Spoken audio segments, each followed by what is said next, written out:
Vamos levar um papo data-driven?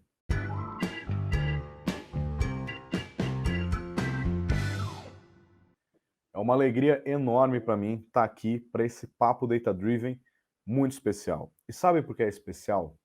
Porque o tema saúde, o setor da saúde, é algo essencial, essencial para a nossa sociedade. Não tem como imaginar a humanidade, o mundo em que a gente está sem pensar na saúde. Sempre que a saúde caminha, sempre que a saúde traz algo novo, é algo revolucionário, é algo muito importante para nós como sociedade. Lógico, já se falou bastante, mas não tem como ignorar. A gente passou por uma pandemia muito pesada, muito forte, que foi uma tragédia. E se a gente conseguiu se sustentar como sociedade, foi graças aos profissionais da saúde. Todos eles, em todos os níveis, são essenciais para a gente. Muito bem. Dito isso, a gente sabe que a transformação digital tem o objetivo de transformar o mundo, usando a digitalização. Tem o objetivo de melhorar o mundo. Portanto, quando a transformação digital e a saúde se encontram, isso é benéfico para todos nós. E a base de toda transformação digital é a análise de dados. Então, uma alegria enorme levar esse papo Data Driven de hoje, aqui em nome da Data Driven Organization, que é a empresa que é a sua parceira na hora de promover a cultura de dados em sua organização. Tá certo? Então, a gente já vai começar o papo. Se você só de escutar isso já sabe que o tema é importante, quer ver mais sobre análise de dados de saúde, eu sou obrigado a dizer, curte esse vídeo, se inscreve no canal, compartilhe com os seus colegas, que essas são as nossas principais métricas para saber que a gente tem que continuar oferecendo o papo Data Driven para você. Tá certo? Então vamos lá, vou chamar o meu primeiro convidado. Cara, o meu primeiro convidado é o Gregório Vitor Rodrigues. Ele tem uma carreira, já passou por Fundação Getúlio Vargas, fez um MBA em Gestão de Saúde, um cara muito inteligente, e hoje ele é gerente de integração assistencial no grupo 3778. Tudo bem, Gregório? Como é que você tá? Tudo certo? Olá, Luiz. Boa noite. Muito obrigado aí pelo convite. Estamos bem felizes aí à disposição para a gente ter um papo bem legal aí sobre dados em saúde. Maravilha. Olha, eu vou começar fazendo uma pergunta a mais direto ao ponto possível e depois a gente vai conversando até para você poder contar um pouco para a gente aqui que está conversando contigo o que a 3778 faz. Mas antes, pergunta direto ao ponto. Gregório, no que os dados, a transformação digital, podem ajudar esse setor da saúde? Legal. Talvez eu não vá tão direto ao ponto assim, sabe, Luiz? Porque eu gosto bem de trazer alguns conceitos assim antes da gente chegar no cerne da questão. Eu vou começar assim só dizendo que achei muito interessante a sua abertura aí, né, dizendo sobre o sistema de saúde. De fato, o sistema de saúde, eles devem ser, né, uma resposta assim deliberada aos problemas de saúde da população. Então, na prática, eles são respostas sociais. É isso mesmo, é uma resposta social aos problemas de saúde da sociedade em si, né? E o quanto isso é importante, né? Uma pessoa que não está saudável, isso repercute, que é o que a gente chama de externalidades, né? Em termos econômicos, em todos os outros setores. Então, a saúde, ela é, assim, um cerne, né, da nossa sociedade, com certeza, né? Costumo dizer que todos os problemas, eles nascem na falta de educação, nascem na educação, né, ou na falta dela, e acabam desembocando na saúde, né? Então, é bem interessante essa abertura que você fez.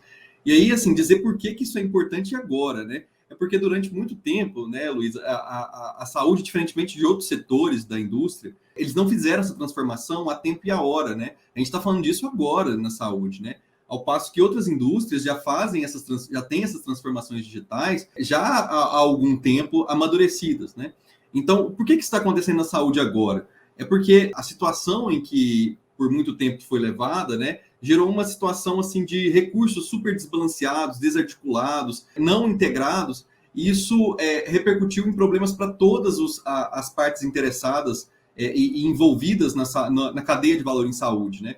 Então, o próprio paciente já não aguenta, né, a forma como ele passa a sua jornada aí de saúde, cheio de problemas, desencontros nesse percurso. Os profissionais de saúde, por seu lado, também já não aguentam toda essa carga de trabalho, burnout, que tem muito a ver com tecnologia, porque cerca de 2/3 do tempo médico, do tempo de profissional de saúde é paperwork. E os gestores, por sua vez, né, que lidam com o desembolque disso tudo, que é uma questão financeira, né, não conseguem também lidar com todo esse desperdício. Então, o sistema, da forma como ele está, ele é insolvente, né, não tem uma solução, e daí que a gente está tentando achar soluções, né, que passam necessariamente, como você falou, por uma transformação digital, por dados em saúde, por análise de dados, por ciência de dados, para tentar achar soluções mais criativas, inovadoras, para mudar esse sistema e torná-lo mais harmonioso, né? Mais efetivo, mais eficiente, mais eficaz. Então, eu acredito que é por aí, tá, Luiz? Dei uma voltinha, mas eu acho que é isso.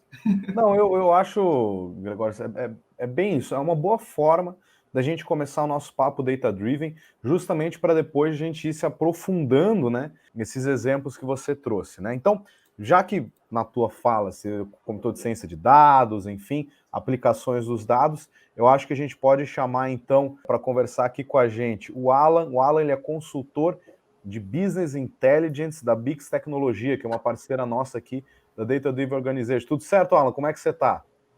Boa noite, Luiz. Tudo certo? Boa noite, Gregório. Coisa Tudo boa. certo.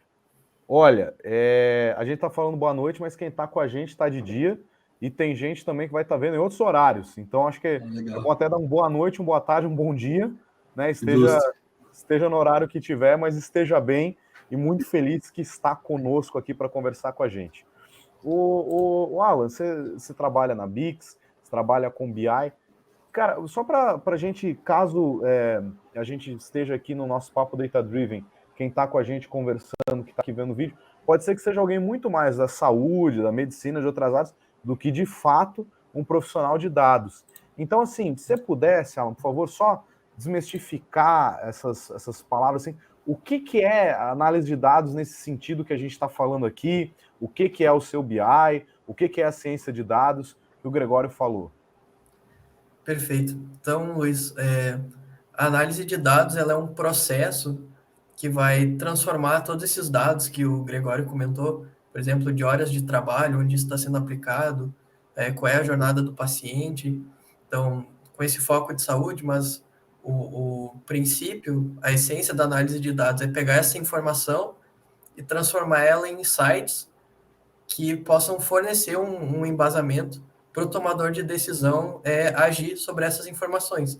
Então, como o Gregório trouxe ali, por exemplo, quanto tempo o médico gasta atendendo o paciente, quanto tempo ele gasta fazendo papelada, né? Então, esse tipo de informação ele tem que ser coletado, ele tem que ser tratado, então tem todo um processo antes de ser analisado e já com esse dado pronto, né, que é nesse exemplo que o Greg trouxe, seriam 2/3 de trabalho com paperwork. Tendo essa informação, a gente precisa agir em cima dela para realmente ter um processo de análise de dados, né? Então, não é simplesmente olhar os números, construir os gráficos bonitos, mas é fazer que esse processo em si resulte em uma ação e que haja sobre determinados problemas que são decididos com as áreas de negócio, né? Então, dessa parte do BI que tu comentou, como consultor de BI, a gente tem essa proximidade com a área de negócios para conseguir fornecer as informações que os gestores precisam para agir em cima de determinados problemas das empresas. Não, excelente ponto. Porque sabe o que eu penso, gente? Assim, a medicina, né, a saúde, daí a gente não precisa pensar só na medicina quando a gente pensa lá no doutor, o médico, a roupinha, a roupa branca e tal, mas também todos os N profissionais ligados a essa área da saúde, a saúde preventiva, enfim. Tem muita ciência, né? São pessoas que estão o tempo todo se atualizando. A gente vê os médicos, enfim, todos esses profissionais que eu falei, dificilmente, e algumas profissões não são assim, mas eles são dificilmente pessoas que, parei de estudar, já sei tudo, tô simplesmente ciente de tudo da minha área, não vai ter novidade nenhuma. Então são pessoas que estão sempre estudando. E também, quando possível, pessoas estão adotando novas tecnologias, porque isso também é uma coisa que varia muito, né? Então o profissional, às vezes, do setor público pode se ver um pouco mais limitado do que um profissional do setor privado na hora de adquirir e começar a usufruir de uma nova tecnologia. Gregório, você é médico, né? Você é formado em medicina. É isso. O que você está fazendo aqui falando com a gente de dados? Quando é que você começou a estudar isso? Quando é que você viu essa coisa de tecnologia e transformação digital como sendo algo da tua vida? Sim, é bem interessante, né? Bem curioso até isso, né? De fato, o meu percurso assim profissional ele é um pouco sui generis, mas eu acho que vai acabar se tornando uma coisa não tão incomum, sabe, Luiz? Eu quando era professor, eu era professor até de prática baseada em evidências, que é até um assunto que depois a gente pode chegar a esse ponto, que tem tudo a ver com dados, com essa produção de ciência. Eu falava muito para meus alunos o quanto a prática médica vai ser diferente no futuro, né? Está se tornando diferente. E o meu percurso teve muito a ver com isso. Quando eu sou médico, formado em medicina de família, então eu fui profissional assistencial na ponta, e nesse momento, sabe, Luiz, eu comecei a perceber, foi nesse momento que eu comecei a perceber algumas dificuldades que eu não conseguia fazer ao nível assistencial, coisas que estavam mais no nível da gestão. Então, nesse momento, eu comecei a fazer cursos, né, de gestão, fiz meu MBA, fiz algumas especializações em gestão em saúde, para me arvorar desses princípios que estão ali em organizar uma agenda, por exemplo, em organizar um processo de trabalho. Só que quando eu fui para esse ponto, eu logo me deparei que eu precisaria de tecnologia para me dar suporte, affordances, para realizar essa gestão. Não daria para fazer uma gestão puramente, vamos dizer assim, intuitiva, né? Eu precisaria de ter dados para suportar essa gestão. E foi nesse momento, então, que eu comecei a tomar contato com o universo de dados. Fiz também especializações nesse sentido. Então, comecei justamente, né, como o Alan hoje, né, se especializou nessa área de BI, mas comecei justamente nesse ponto, né, fazendo meus primeiros dashboards de forma totalmente, vamos dizer assim, entusiasta, né? Mas como a área da saúde, né, que está sendo a reboque, né, trazida para esse universo, acabou que mesmo com essa certo iniciante, né, mesmo sendo um iniciante nessa área, me surgiram muitas oportunidades por eu ter tido essa formação em gestão, junto com a formação em prática baseada em evidências, que vamos dizer assim, é como se fosse a ciência produtiva aplicada da medicina, né, que também é uma área que às vezes carece disso, por muito tempo foi muito pautada aí em eminências que a gente fala.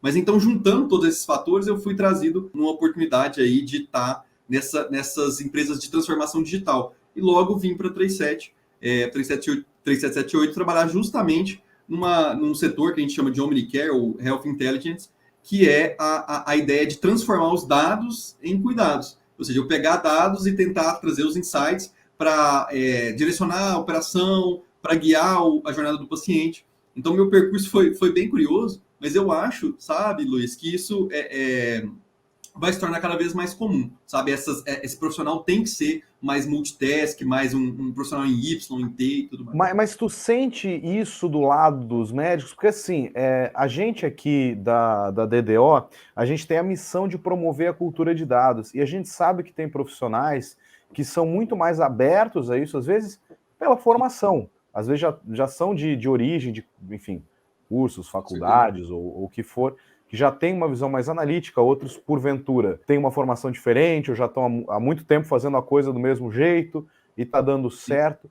Você acha, Gregório, que os médicos eles estão abertos a isso? É algo que está sendo buscado ou ainda está muito cedo? Sim. Então, olha que interessante, né? Como eu falei do reboque, né? As coisas são inexoráveis, assim, né? Veja, antes da pandemia, e eu até acredito que a pandemia foi um dos grandes aceleradores, né? Grandes catalisadores dessa transformação no terreno da saúde, porque de fato, né, Luiz, a gente tem sim essa certa resistência na área da saúde, tá? Eu posso dizer até por mim mesmo, que já tentei empreender também, criando chatbots para a área da saúde, tentei dialogar isso no terreno da medicina, e encontrei resistência, com certeza, né? A medicina é muito tradicional, né? Sobretudo por conta desse histórico, né? Da história da medicina em si.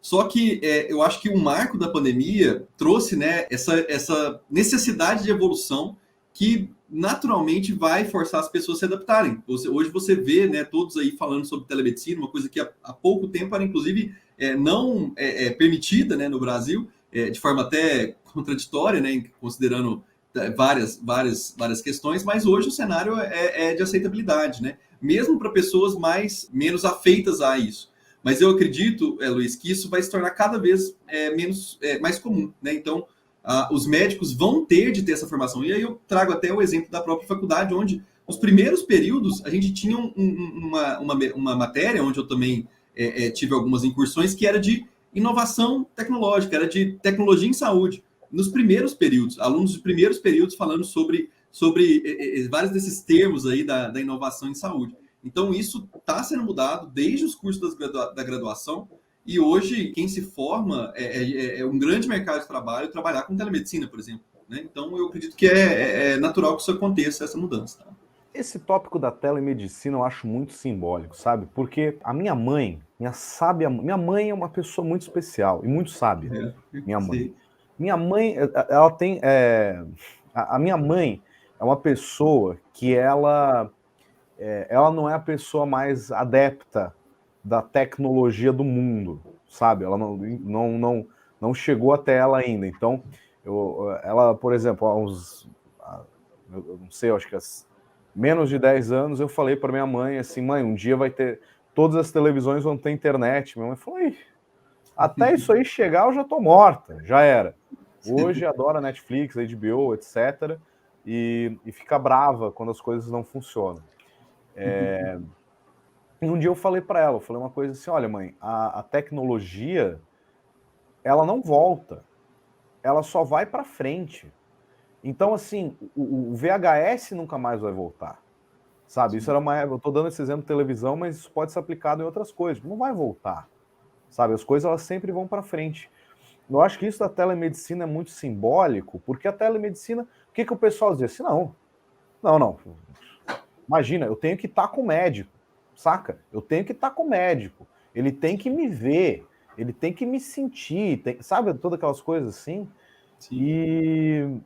E aí você vai num consultório, às vezes o médico tá lá, nem olha para sua cara, e também a culpa não é dele, porque às vezes ele tá com mais 200 pacientes depois de você, e precisa dar conta de todo mundo, mas o médico vai lá, não olha para tua cara, você vai falar, tô com dor aqui, dor ali, ele, então é isso aqui, tantas horas, tal, entrega, vira as costas, próximo, já vai, e às vezes dá aquela sensação meio incômoda, né, de você assim, fiquei 3 horas às vezes numa fila, fui atendido em 5 minutos, cara, nem me olhou direito e tal. Enquanto que na telemedicina, que considerava-se que não, a telemedicina é mais distante, sem toque, sem isso e aquilo, a gente vê médicos que justamente por não estarem próximos, perguntam às vezes muito mais, mostram muito mais envolvimento do que aquele contato físico que até então era precisa, né?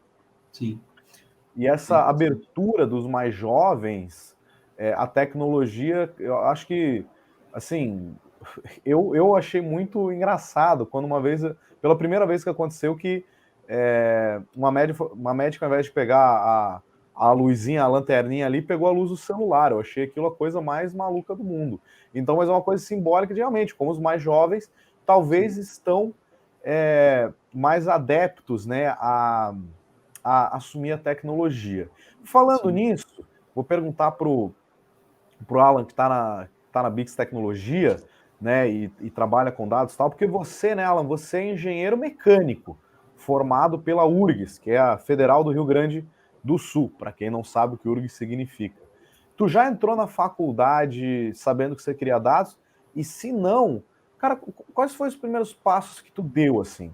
Porque numa dessa, o médico que não sabe para que lado ir, pode se espelhar na tua história, mesmo você sendo um engenheiro mecânico. Sim, certo. Os primeiros contatos, assim, mais sério com a área de dados foi durante o estágio. Era uma fábrica de tratores, então estava um pouco longe ainda da parte de dados, mas era na parte de planejamento de produção e controle de ordem de pedidos e tal. Nesse ponto, a gerência não tinha muita confiança no que estava sendo produzido ali de relatórios e queria alguém que fosse mais focado nessa área. Então, eu decidi investir nisso e comecei a descobrir as possibilidades que estavam envolvidas nessa questão de dados. Né? Então, aproximando isso um pouco mais da área da saúde, por exemplo, trazendo um exemplo que o Greg trouxe ali do quanto o médico gasta realmente atendendo. Né? A gente pode olhar isso por diversas visões. A gente pode olhar como isso vem se comportando nos últimos anos, então olhar para o passado, começar a relacionar isso com outras informações para entender o porquê isso está acontecendo, utilizar ferramentas matemáticas para entender para onde isso está indo, por exemplo, como tu comentou, Luiz, dessa importância da tecnologia na área da saúde durante a pandemia. Então, um termo muito comum foi a média móvel, né, dos últimos 7 dias. Então, é uma ferramenta matemática para mostrar uma tendência de um indicador que varia muito de um dia para o outro, né? Então, às vezes era 200, no outro dia era 600, aí 400, para onde isso está indo, né? Então, a gente começa a ter ferramentas também para começar a olhar para o futuro, né? Então, como vocês comentaram, da parte da saúde, a gente tem problemas tanto de satisfação do paciente em relação ao tempo que ele espera, ao tempo que ele fica na consulta. A gente tem satisfação dos profissionais pelo tempo que eles precisam trabalhar, grandes jornadas. Eles são responsáveis por um grande volume de pacientes, né? Então, tem também as empresas envolvidas, o quanto isso custa. Então, são muitos pontos e pouca satisfação envolvida, assim, de modo geral, mas que trazendo essa inteligência, começando a cruzar informações e integrar isso de forma organizada para realmente transformar isso em insights, né? A gente pode começar a ter novas oportunidades de aprimorar esse atendimento, né, de forma global, já que envolve tantos personagens, né? Então, você toca nesse ponto da satisfação, sabe, Alan? E assim, se você vai num restaurante e fica insatisfeito, é uma coisa, né? Já é chato, mas é uma coisa. Agora, toda essa insatisfação quando você está buscando saúde para si mesmo, ou, enfim, para as pessoas, seus familiares, etc. Porque, de novo, essa saúde aqui não é só uma questão sabe, do médico, né, que não estava falando. Saúde é você fazer exame, por exemplo, é você cuidar do seu bem-estar, então é você saber que você tem uma predisposição, fazer um cuidado, etc. Até o próprio indivíduo, ele pode começar a tentar, lógico, a gente não pode cobrar agora que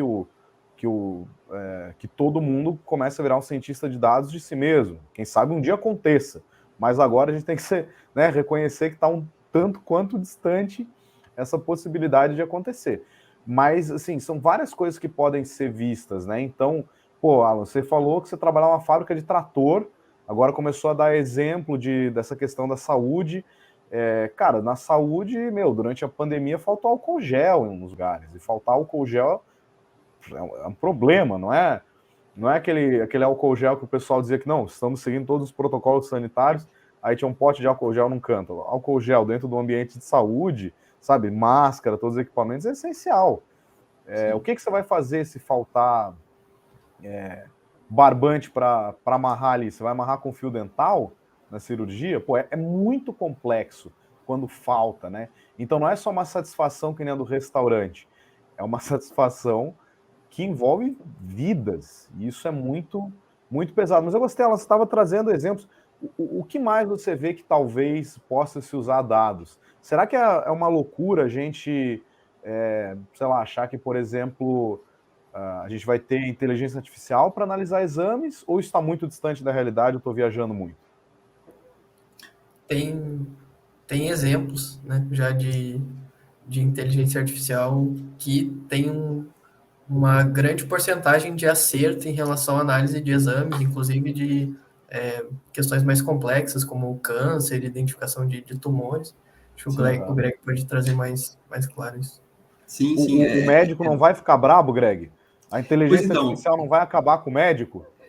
Pois então, é interessante isso, tá? Tem inclusive estudos comparando, tá, médicos com algoritmos de inteligência artificial. Esses de imagem, eles são bem estabelecidos até, né, na literatura, né, usando redes neurais.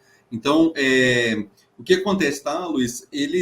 Vários desses estudos comparam médicos super especialistas de centros terciários, quaternários, ou seja, centros super especializados, a performance, a acurácia diagnóstica feita por algoritmos, tá?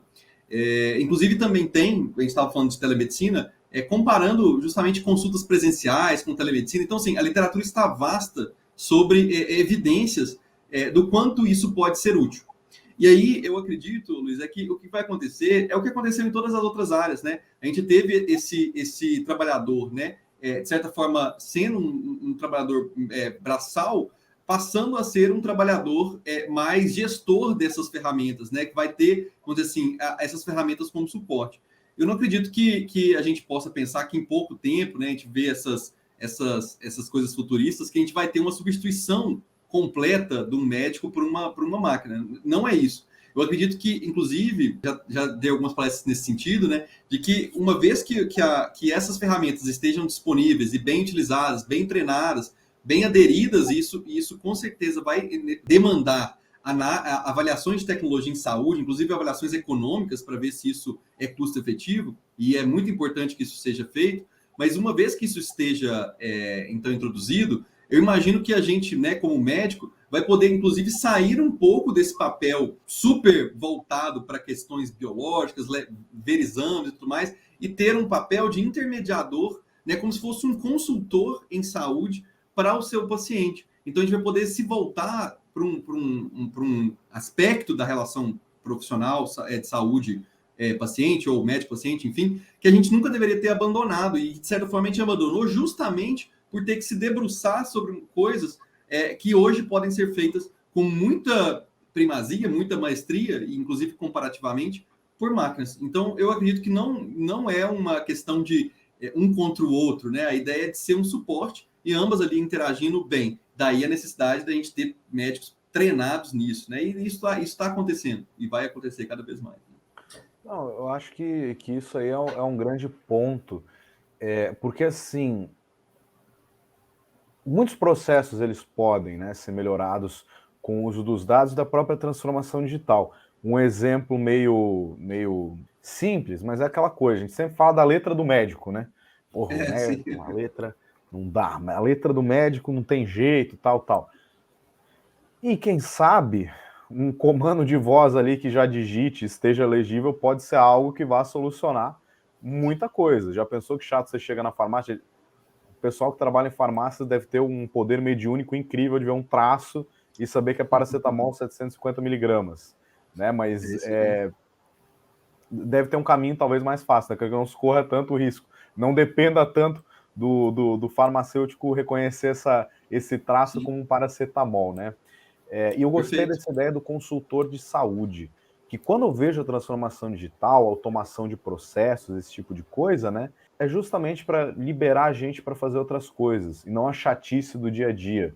Justamente criar uma relação um pouco mais próxima das pessoas, né, Gregório? E eu acho que todo mundo sai ganhando com isso, não? Sim, com certeza.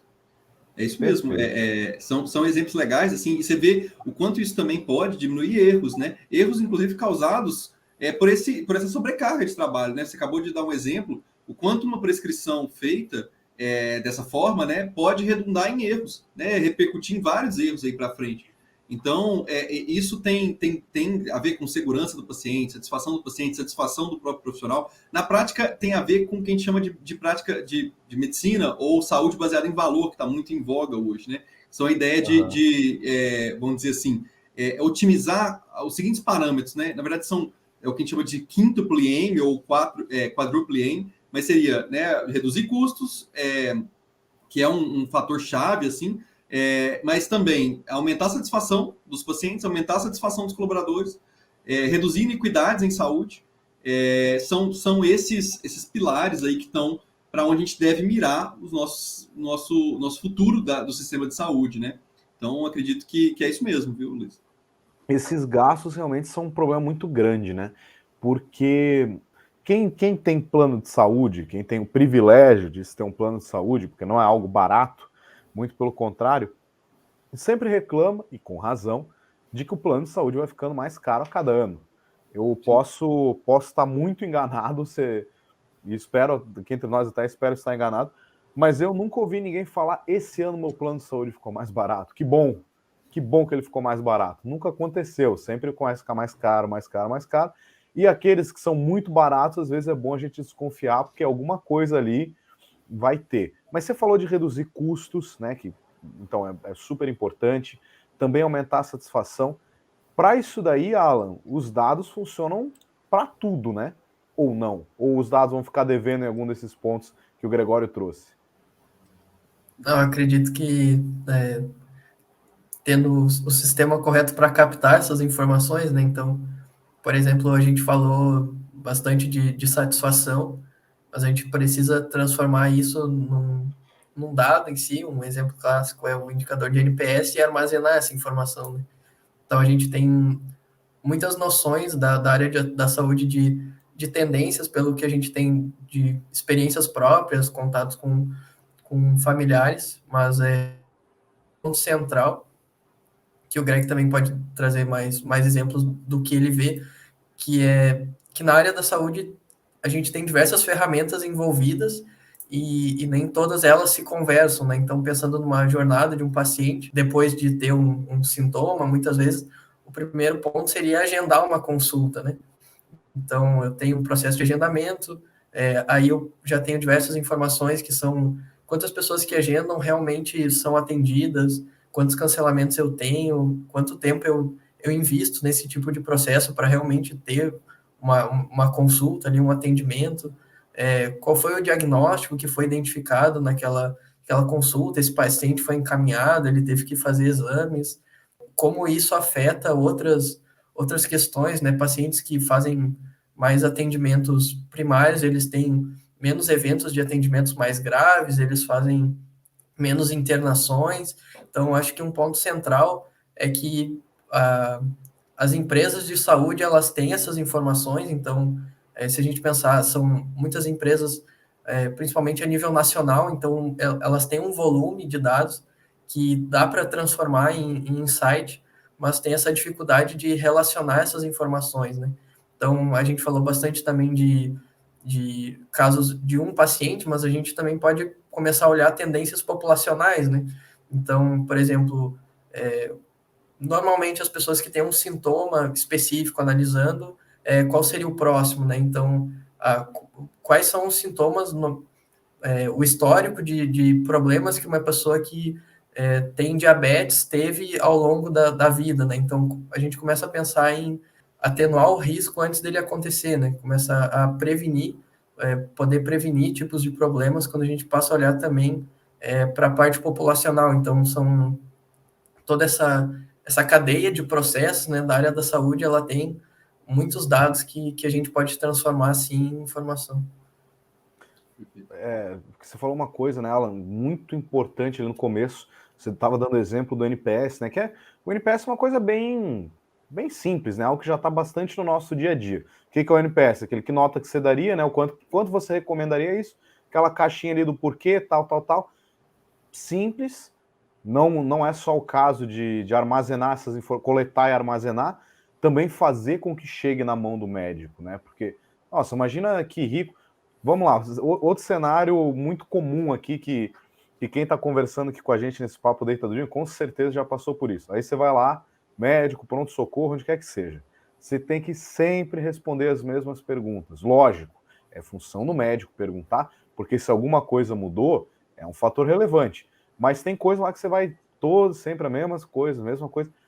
Como seria rico, né? Talvez na mão do médico, e daí não sei se seria uma coisa do plano de saúde, enfim, também não vou aqui dizer que é aqui que a gente vai solucionar os grandes problemas da saúde.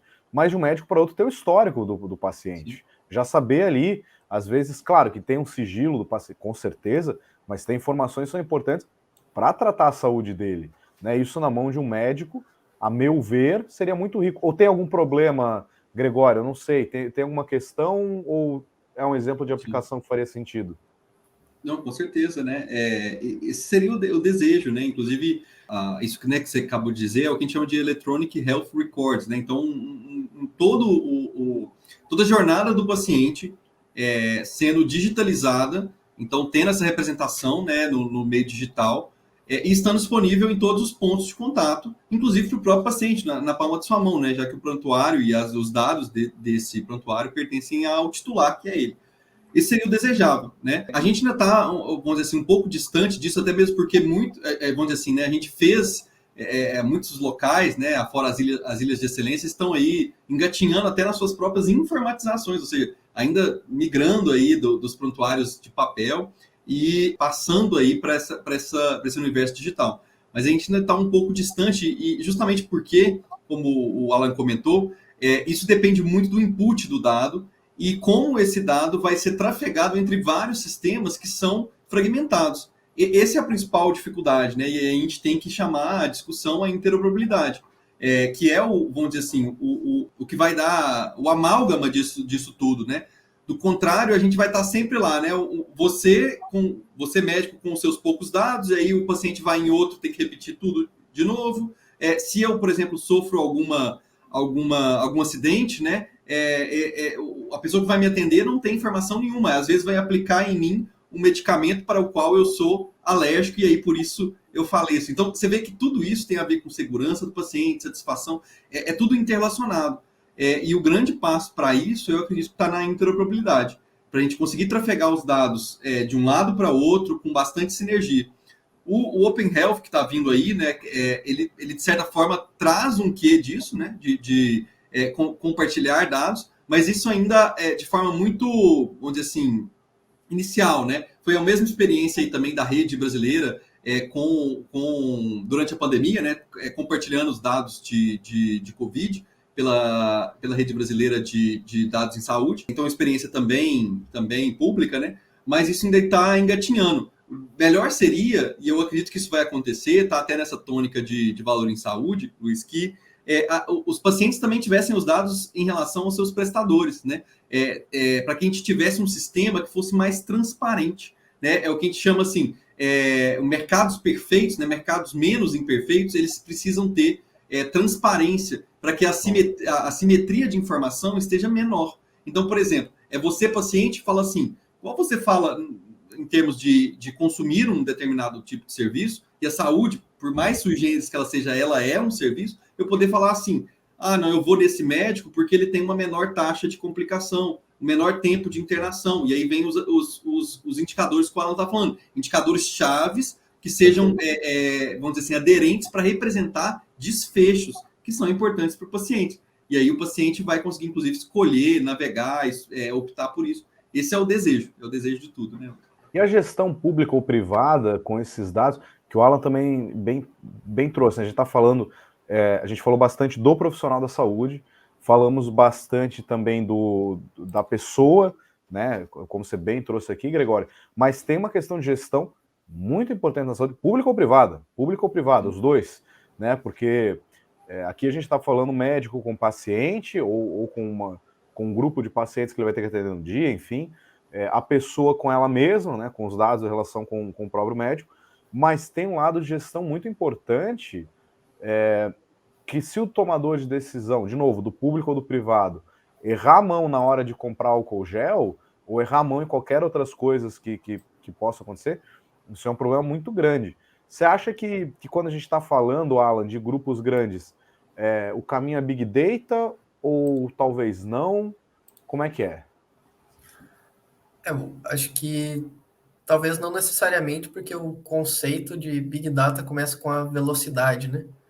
Que a gente tem de geração de dados. Então, acho que nesses primeiros passos da digitalização da saúde, talvez ainda não seja possível, mas eu acredito que para a saúde, né, populacional, com certeza a ciência de dados, principalmente pensando em previsão, né, e atenuar risco. Então, o exemplo que eu construí antes de qual é o histórico de saúde de uma pessoa que atinge a diabetes em determinada etapa da vida, a gente está entendendo um processo que teve uma causa, um resultado não positivo, mas a gente vai trazer isso para as pessoas que estão trilhando esse mesmo caminho para prevenir esse resultado que a gente não deseja, né?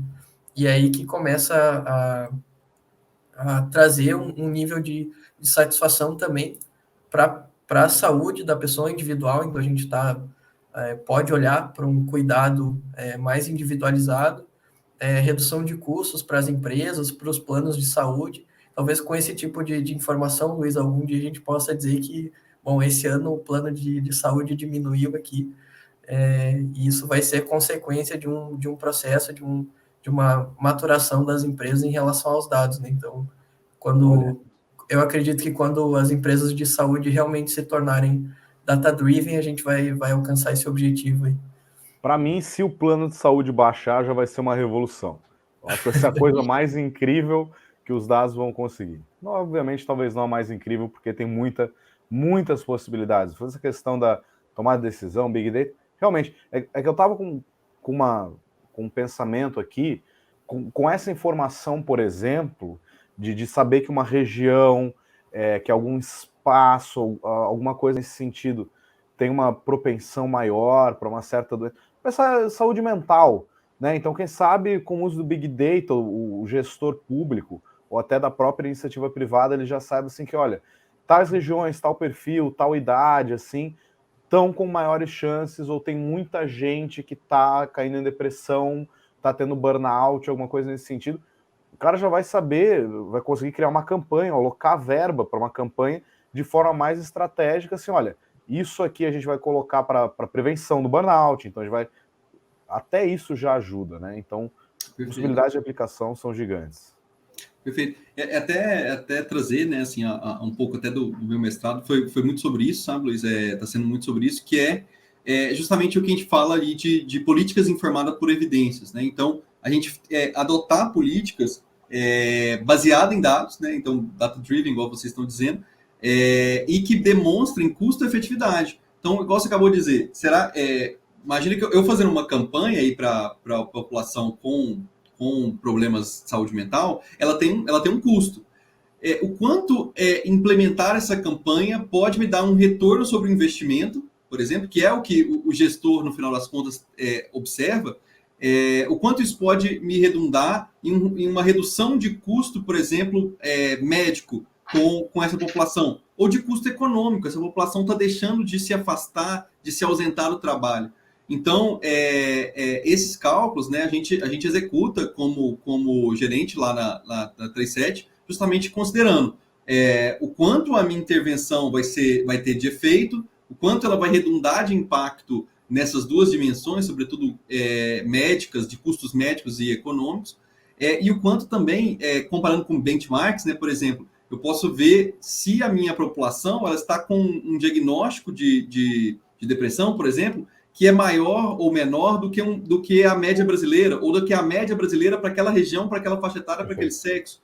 Então, a gente consegue verificar se isso está com um super diagnóstico, o que me demanda intervenções de tratamento, ou se está com subdiagnóstico, o que me demanda intervenções de diagnóstico, que é, por exemplo, aplicar um questionário que me dá mais dados para fazer diagnóstico dessa população. Então, são várias possibilidades, assim, a gente pode, né, dar outros exemplos factíveis do que a gente faz na prática, mas é bem interessante, assim, né? Não tem para onde correr, né? A não ser esse lugar de prática baseada em dados, né? Concordo plenamente, bom, a gente está aqui, já estamos conversando faz um tempinho, daqui a pouco o nosso bate-papo, infelizmente, vai ter que se encerrar. Eu não queria, assim, eu queria perguntar muita coisa, sabe, Gregório, que a gente está levando esse papo legal para você, para o Alan também, que está trazendo exemplos muito legais de aplicação na saúde, e imagino que quem está vendo aqui o papo, quem está conversando com a gente agora, também é alguém que deve estar com a cabeça cheia de ideia, com diferentes aplicações e tal, mas você falou aí, Gregório, que é o que a gente faz, é isso e tal. O que faz o 3778? Sim. É bem interessante, né? A 37 ela tem um posicionamento bem peculiar aí, né, no mercado em saúde, sobretudo suplementar, porque vários outros players, né, Luiz, eles se posicionam em pontos específicos da cadeia de valor. O que eu tô querendo dizer? Eu vou ser um prestador de atenção primária, eu vou ser um prestador de atenção secundária, eu vou ser um prestador de atenção terciária, eu vou ser um fornecedor de medicamento, eu vou ser um fornecedor de inteligência em dados. Então, você vê que vários players se posicionam em pontos específicos dessa cadeia de valor de saúde. A proposta da 37 ela é um pouco diferente, porque sem se comprometer com nenhum desses pontos, né, sem ser uma operadora que se compromete aí, então, com a fonte pagadora, ser um prestador que se compromete com a operadora, a gente se posiciona de uma forma não fechada nessa cadeia de valor, né? Então, se propõe a ajudar todos que estão interagindo nessa cadeia de valor, mas também fazendo por nós mesmos de ponta a ponta. Então, a gente tem serviços de atenção, serviços de assistência da ponta, temos serviços de integração de dados e temos serviços de inteligência sobre esses dados. A gente fornece tanto inteligência para as nossas operações, quanto para operações terceiras. Então, a 37, vamos dizer assim, faz esse end-to-end, e nessa parte aí de tecnologia em saúde, né, que eu estou à frente em relação a essa questão de ciência de dados, que a gente chama de Omnicare, Health Intelligence,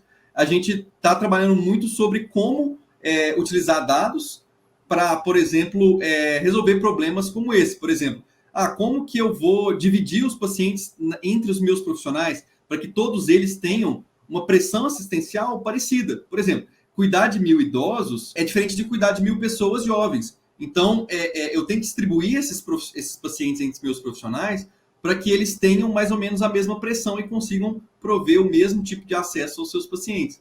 A gente também consegue fazer coisas do tipo prever risco, né, predizer custo, para gatilhar ações de busca ativa, de colocação em linhas de cuidado. São exemplos, né? Outros exemplos a gente tenta fazer um ranqueamento dos melhores especialistas da rede para que a gente consiga encaminhar com mais assertividade.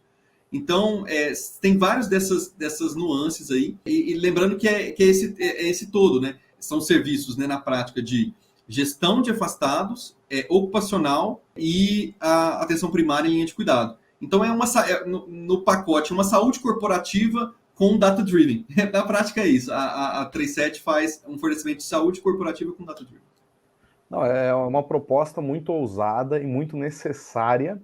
E só pela tua fala a gente vê realmente como a tecnologia está no cerne do negócio, né? Não é, por exemplo, uma empresa, e assim, longe de me criticar, mas uma empresa talvez mais tradicional que vou começar uma coisinha aqui e ali, até digo longe de me criticar, não por uma questão de politicagem, mas assim, todo movimento, e volta que a gente falava com isso, todo movimento da medicina, da saúde, na hora de adotar a transformação digital, impacta positivamente a vida de muita gente. Aquela coisa, né? Não só da pessoa paciente, não só do profissional de saúde, como a família, as pessoas ao redor, enfim. Tudo isso é muito poderoso, né, para nós como sociedade.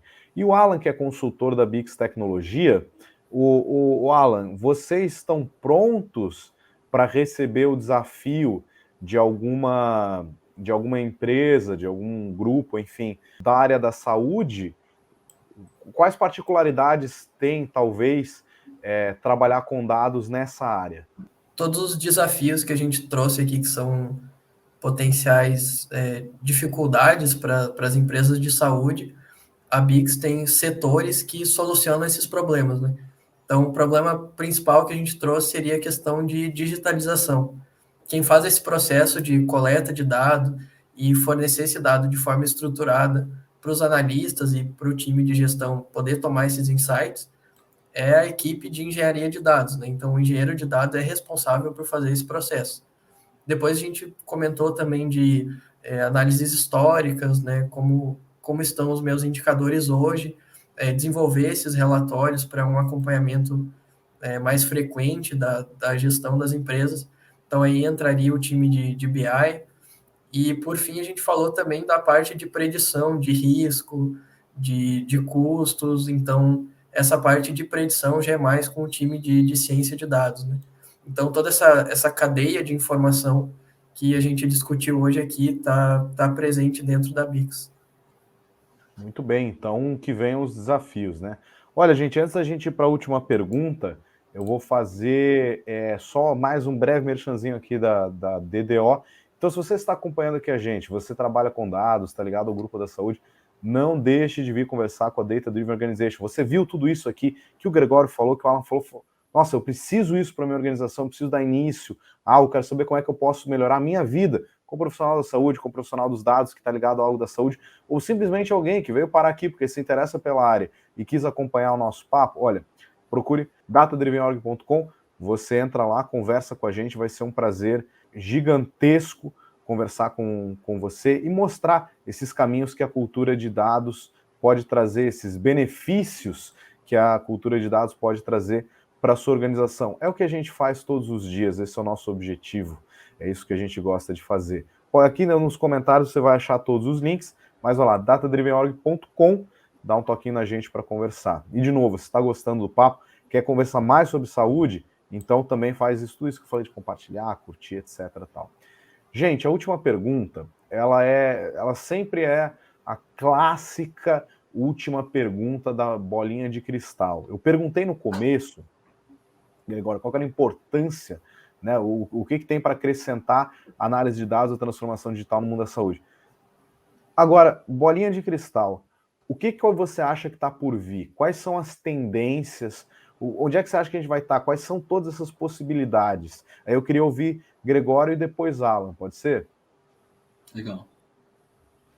Bem, Luiz, é até engraçado, né? A gente vê alguns filmes aí futuristas, né, que vamos dizer assim, mostraram possibilidades, né, do que viria a acontecer, e muitas vezes os filmes, por mais futuristas que eles tenham sido, né, para a época, eles acabaram até errando para menos, né? Tipo assim, muitas vezes o ser humano aí na sua afã, né, de desenvolvimento acabou produzindo inclusive coisas mais criativas, mais inovadoras. É difícil, vamos dizer assim, né? Essa pergunta realmente é bem difícil. Mas assim, eu acredito, tá, Luiz, que em pouco tempo, e aí a gente está falando de próxima década, assim, as principais tecnologias elas vão estar muito difundidas, as principais tecnologias que estão vindo aí vão estar muito bem estabelecidas. Quais são elas? Tá? Então, vou dizer, né, sobre medicina robótica, que vai possibilitar operações à distância, com mais precisão e tudo mais. Impressora 3D, que vai possibilitar questões, né, de órgãos mesmo, substituição de aparelhos, próteses, órteses, enfim. Acredito que também essa questão da própria inteligência artificial, né, produzindo algoritmos para diagnóstico, para prevenção e tudo mais, como a gente acho que mais falou.